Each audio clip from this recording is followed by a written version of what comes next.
Welcome to the tutorial Error-Free at Last. Avoid the 5 most frequent error sources in student theses. The writing of academic texts is subject to strict rules. To write a top-notch academic text, you need to follow these rules to the best of your ability. Easier said than done. Because in practice, unpleasant mistakes that can stand in the way of the success of your work show up time and again. In this tutorial, we will show you what the 5 most serious sources of error in academic texts can be and how you can confidently avoid them. Let's start with the most common source of errors that occur in academic texts. Orthography, punctuation and grammar errors can be found in every thesis due to the very long writing process. Whether it's misplaced commas, confusion of hyphen and dash, apostrophe errors, incorrect use of tenses, or simple typos, such infractions can result in points being deducted or, if they occur too frequently, your thesis or paper being failed. Another weakness in academic texts is stylistic deficiencies.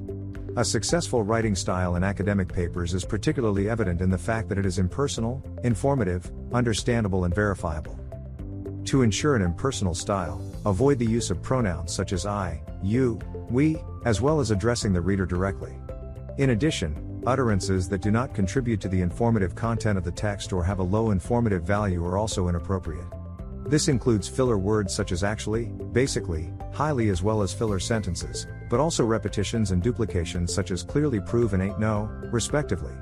In the interest of clear and comprehensible expression, you should also avoid nested sentences or incomplete sentences as well as unnecessary technical terms, vagueness, colloquial language and metaphorical speech. Express yourself as clearly, briefly and concisely as possible. As a rule of thumb, you can remember that a sentence should contain a maximum of 30 words. You ensure a transparent writing style by avoiding utterances in your academic text that are not verifiable for all potential readers. Thus, you should avoid inappropriate personal evaluations such as unfortunately, completely useless, as well as exaggerations and understatements. Further differences in academic theses can be seen in missing information or inconsistencies in footnotes or in the bibliography. As a general rule, you should refer to the guidelines for the design of academic texts, which you have received from your university. Based on these guidelines, you have to design the formalities in the footnotes and the bibliography of your thesis coherently. For example, references to sources in the text or in footnotes must be indicated with CF. Or C in the case of indirect or non-verbatim quotations. This information is not necessary for direct quotations.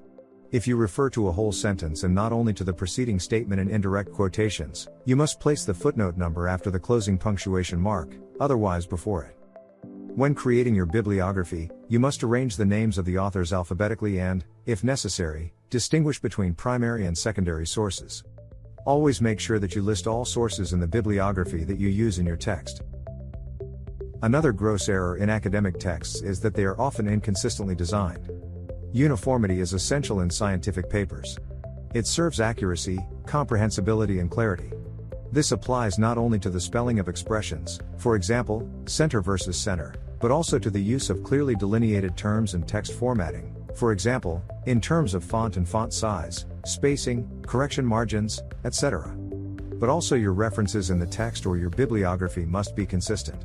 Therefore, decide on a uniform citation method or consistently adhere to the citation regulations of your university. Plagiarism is the most massive derailment of an academic thesis. Plagiarism is characterized by the fact that texts or text elements are simply copied verbatim or in spirit into one's own work without indicating the sources. But also the adoption of outlines of other academic texts' works is already plagiarism, namely structural plagiarism. Plagiarism is by no means to be considered a trivial offense, but has a high relevance under criminal law. The submission of a plagiarized text constitutes a criminal offense of intellectual property theft, which may result in legal consequences in addition to the unwanted premature completion of your studies.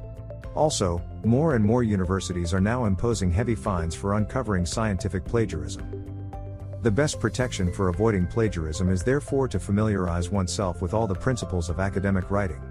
This includes adherence to all scientific standards such as correctness and accuracy of content, transparency and verifiability, intellectual honesty, and the choice and use of adequate scientific methods. Not registered yet? As a registered user, you enjoy exclusive benefits and get immediate access to these special services.